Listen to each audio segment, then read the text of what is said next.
Hello बच्चों, कैसे हैं आप लोग। स्वागत है आपका अपने YouTube चैनल पर जिसका नाम है राहुल बायोलॉजी क्लासेस। जी, आज के इस वीडियो में मैं आपसे बात करने वाला हूं क्लास 11th बायोलॉजी का चैप्टर है जिसका नाम है ट्रांसपोर्ट इन प्लांट। यस, इस चैप्टर में बेसिकली हम ये सीखने वाले हैं, ठीक है, किस तरह से पौधे में किस तरह से वाटर में ट्रांसपोर्ट होता है। ठीक है, पौधे में वाटर का ट्रांसपोर्ट कैसे होता है, पौधे में फूड का ट्रांसपोर्ट कैसे होता है, पौधे में जो हार्मोन्स होते हैं उनका ट्रांसपोर्ट कैसे होता है, किस तरह से वो पौधे के एक भाग से दूसरे भाग तक पहुंच जाते हैं। आखिर इनके पीछे कोई मैकेनिज्म होगी, कोई ऐसी मैकेनिज्म जो इस काम को करने में मदद करता होगा, कुछ ऐसी स्ट्रक्चर्स होंगी जो इसको करने में मदद करता है। जी, आज हम लोग इसी बात को डिस्कस करने वाले हैं और विश्वास करें इस वीडियो के अंत होते होते तक आपको बहुत कुछ इन्फॉर्मेशन होने वाला है। ठीक है, इस चैप्टर के ख़त्म होते ही आप पूरी तरह से ट्रांसपोर्ट इन प्लांट के बारे में पूरी तरह से सीख चुके होंगे और एक क्वेश्चन भी आपका नहीं छूटेगा क्योंकि ये चैप्टर मैं इतनी आसान ढंग से पढ़ाने वाला हूँ। ठीक है, तो आप बिलीव करना, एक बार वीडियो देखना और देखने के बाद आपको खुद रियलाइज होगा कि ये मुझे समझ में आया है कि नहीं। आप खुद कमेंट करके मुझे बताना।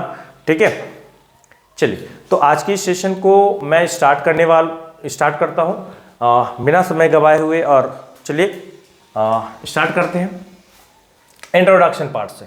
इस चैप्टर का इंट्रोडक्शन पार्ट है और चैप्टर का नाम है ट्रांसपोर्ट इन प्लांट। चलिए इंट्रोडक्शन पार्ट से स्टार्ट करते हैं। सबसे पहला पॉइंट कहता है कि जितने भी फ्लावरिंग प्लांट्स होते हैं, फ्लावरिंग प्लांट्स का मतलब होता है एंजियोस्पर्म, यानी कि जिस पौधे में फ्लावर लगता है, जिस पौधे में फ्लावर लगते हैं, है ना, उसे हम एंजियोस्पर्म कहते हैं। और जितने भी फ्लावरिंग प्लांट्स होते हैं उन्हें नीड होती है, ज़रूरत होती है ना, ट्रांसपोर्ट की। तो ट्रांसपोर्ट वो किनका करते हैं?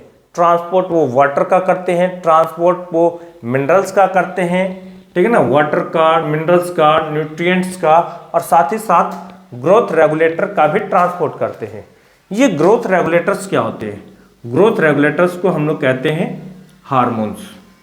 क्या बोलते हैं? जैसे हार्मोन्स, कुछ एग्जांपल्स मैं दे दूं यहाँ पे।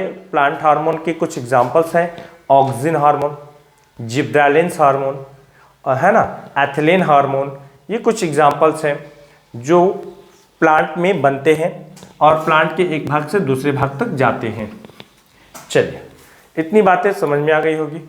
अगर मैं ट्रांसपोर्ट की बात करूं, किसकी बात करूं? ट्रांसपोर्ट की। तो ट्रांसपोर्ट जो होते हैं वो दो तरह के होते हैं, एक होता है शॉर्ट डिस्टेंस और एक होता है लॉन्ग डिस्टेंस। शॉर्ट डिस्टेंस जो होता है वो डिफ्यूजन के माध्यम से होता है। शॉर्ट डिस्टेंस किसके माध्यम से होता है? डिफ्यूजन के माध्यम से होता है। और जो लॉन्ग डिस्टेंस होती है, सॉरी क्या बोल रहे थे, हाँ, जो शॉर्ट डिस्टेंस होता है वो डिफ्यूजन के माध्यम से होता है। और एक साइटोप्लाज्मिक स्ट्रीमिंग, जिसको हम लोग साइक्लोसिस भी कहते हैं। क्या बोलते हैं बाबू? साइक्लोसिस भी कहते हैं, ठीक है ना, यानी कि सेल के अंदर ही ट्रांसपोर्ट होना, उसको हम कहते हैं शॉर्ट डिस्टेंस। तो शॉर्ट डिस्टेंस का जो ट्रांसपोर्ट होता है वो डिफ्यूजन के माध्यम से या साइटोप्लाज्मिक स्ट्रीमिंग के माध्यम से होता है। वहीं अगर हम बात करें लॉन्ग डिस्टेंस की, तो लॉन्ग डिस्टेंस किसके द्वारा होता है? जाइलम एंड फ्लोएम के द्वारा होता है। जाइलम एंड फ्लोएम को कंबाइंड रूप से हम लोग कहते हैं वास्कुलर बंडल कहते हैं। क्या बोलेंगे? वास्कुलर बंडल कहेंगे।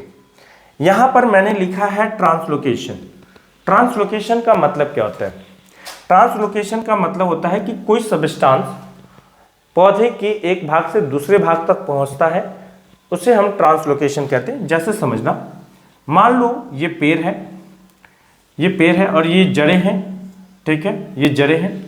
इस जड़ के पास वाटर है, इस जड़ के पास क्या है? वाटर है। अगर वाटर यहाँ इस जड़ से लेकर पत्ती तक यानी कि लीफ तक पहुँचता है, मतलब वाटर का ट्रांसपोर्ट हुआ है, एक जगह से दूसरे जगह गया है। इस प्रोसेस को आप क्या बोलिएगा? ट्रांसलोकेशन। इसी को क्या कहेंगे? ट्रांसलोकेशन। तो कोई भी सब्सटेंस, चाहे वो फूड ही क्यों ना हो, अगर फूड लीफ में बना है और लीफ से बनकर वो जड़ों तक पहुंचा है तो उसे भी हम क्या कहेंगे?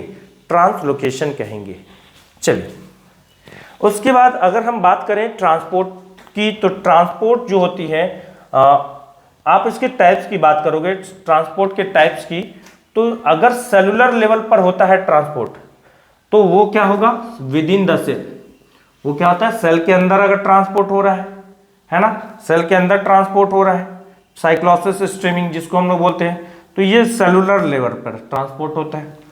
दूसरा होता है टिश्यू लेवल पर ट्रांसपोर्ट होता है, तो टिश्यू लेवल पर ट्रांसपोर्ट होगा तो वो उसको कहेंगे शॉर्ट डिस्टेंस, जहां हम ये समझेंगे कि एक सेल से दूसरे सेल में जा रहा है, एक सेल से दूसरे सेल में अगर जा रहा है तो ये भी एक शॉर्ट डिस्टेंस है। और अगर लॉन्ग डिस्टेंस हुआ तो लॉन्ग डिस्टेंस को क्या बोलते हैं, ट्रांसलोकेशन। और ट्रांसलोकेशन अभी जस्ट मैंने बताया किसके द्वारा होता है, जाइलम और फ्लोएम के द्वारा होता है। यहां पर आप बात करोगे ट्रांसपोर्ट जो होता है, ये जो ट्रांसपोर्ट लिखा है मैंने, ट्रांसपोर्ट की जो डायरेक्शन होती है वो दो डायरेक्शन होती है, एक होता है मल्टी डायरेक्शन और एक होता है यूनि डायरेक्शन। अगर मुझे प्लांट के अंदर मिनरल्स एंड ऑर्गेनिक मटेरियल या ऑर्गेनिक सॉल्यूट का ट्रांसपोर्ट होना है तो वो ट्रांसपोर्ट किसके द्वारा होता है, फ्लोएम के द्वारा होता है। और इसकी डायरेक्शन जो होती है वो मल्टी डायरेक्शनल होती है, ठीक ना, या कह सकते हो बाई डायरेक्शन भी होती है। और यूनि डायरेक्शन जो होता है वो क्या होता है, वाटर का होता है। यूनि डायरेक्शन हमेशा वाटर का होता है, जो किसके द्वारा होता है, जाइलम के द्वारा होता है।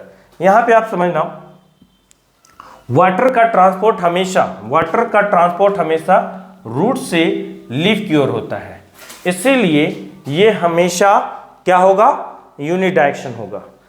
ठीक है, वाटर का ट्रांसपोर्ट हमेशा रूट से लीफ की ओर होता है, इसीलिए इसका डायरेक्शन हमेशा यूनि डायरेक्शन होता है। कभी भी ऐसा नहीं होता कि लीफ पे वाटर गिरा हो और उस वाटर के जरिए पौधे की जड़ों तक वो वाटर के मॉलिक्यूल्स पहुंच जाए, ये कभी ऐसा नहीं होता। ठीक है, तो इसीलिए वाटर का डायरेक्शन हमेशा क्या होगा, यूनि डायरेक्शन होगा। ठीक है ना। अब वही बात करें कि अगर बाई डायरेक्शन की बात कर ले फूड का, जैसे फूड, मान लो ये प्लांट है बाबू, ठीक है, ये इस प्लांट ने किया फोटोसिंथेसिस, इस प्लांट ने किया क्या, फोटोसिंथेसिस। अब सनलाइट के प्रेजेंट में ही तो फोटोसिंथेसिस करेगा, तो ये मैंने सनलाइट दे दिया भाई, चलो सनलाइट दे दिया, सनलाइट दिया, इसने क्या बनाया, ग्लूकोज बनाया। तो ग्लूकोज क्या था, ये ऑर्गेनिक मैटर था। ग्लूकोज क्या है, ऑर्गेनिक मैटर है। ठीक है, अब यही ग्लूकोज जो ऑर्गेनिक मैटर है ये कहाँ सिंथेसाइज होता है, तो आप कहोगे सर ये ग्रीन लीफ में सिंथेसाइज होता है, यानी कि हरी पत्तियों में ग्लूकोज का निर्माण होता है। तो हरी पत्तियों में ग्लूकोज का जब निर्माण होता है, ठीक है, तो वो लीफ में ही रहता है या पौधे के अन्य भागों तक जाएगा, आप कहोगे पौधे के अन्य भागों तक भी जाता है।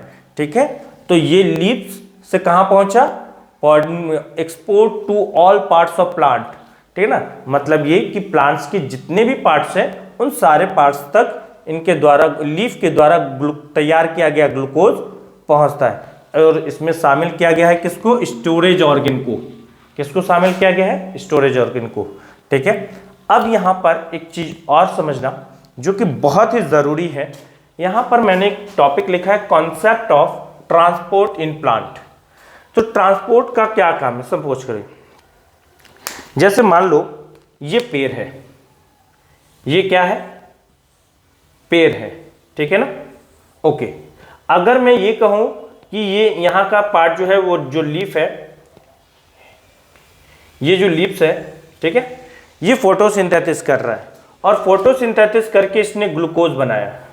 क्या बनाया, ग्लूकोज बना लिया। चलो ये ग्लूकोज बना लिया, तो जब ये ग्लूकोज बना लिया तो आप इसको क्या बोलोगे, सोर्स ऑफ बोलोगे। क्या बोलोगे, सोर्स ऑफ फूड बोलोगे। क्यों, क्योंकि ये एनर्जी बना रहा है। क्या बना रहा है, एनर्जी बना रहा है, फूड बना रहा है, इसलिए लीफ ग्लूकोज का जो सोर्स हो गया वो कौन हो गया, लीफ। तो आप इसे सोर्स कह देना।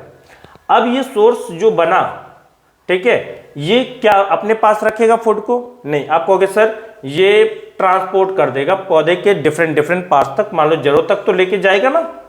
तो जड़ें जो होंगी ये क्या है, जड़ यानी कि रूट्स। तो रूट उस समय क्या हो जाएगा, इस ग्लूकोज का जब ये पहुंचेगा, ये ग्लूकोज जब रूट तक पहुंचेगा तो अब ये रूट इसका यूज किया, तो जब जो यूज करता है उसको क्या बोलते हैं, सिंक कहते हैं। उसको क्या बोलते हैं, सिंक कहते हैं। जहां पर जो चीजें बनती हैं उसको हम सोर्स कहते हैं। जहां पर उन बनाए गए चीजों का वो यूज होना होता है तो उसको सिंक कहते हैं। जैसे लीफ ग्लूकोज का फॉर्मेशन करता है, लीफ ग्लूकोज का फॉर्मेशन करता है ना, लीफ के अंदर ग्लूकोज का निर्माण होता है, तो हम कहते हैं कि लीफ क्या है, सोर्स है। और जड़ें उन लीव्स को द्वारा बनाए गए ग्लूकोज को लेता है, तो जड़ें क्या हो गई, सिंक। कभी कभी ऐसी सिचुएशन भी आती है कि प्लांट से सारे पत्ते झड़ जाते हैं, प्लांट से सारे पत्ते झड़ जाते हैं, तो क्या उस समय प्लांट को भूख नहीं लगती? आप कहोगे डेफिनेटली लगती है। तो क्या उसमें फोटोसिंथेसिस वो कर पाएगा?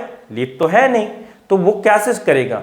उस सिचुएशन में वो अपने स्टोरेज ऑर्गन से जो उसने फूड को स्टोर कर रखा था, उस समय ये जो रूट था जो कभी सिंक हुआ करता था, अब क्या हो जाएगा उस सिचुएशन में, ये रूट बदल जाएगा किसमें, सोर्स में।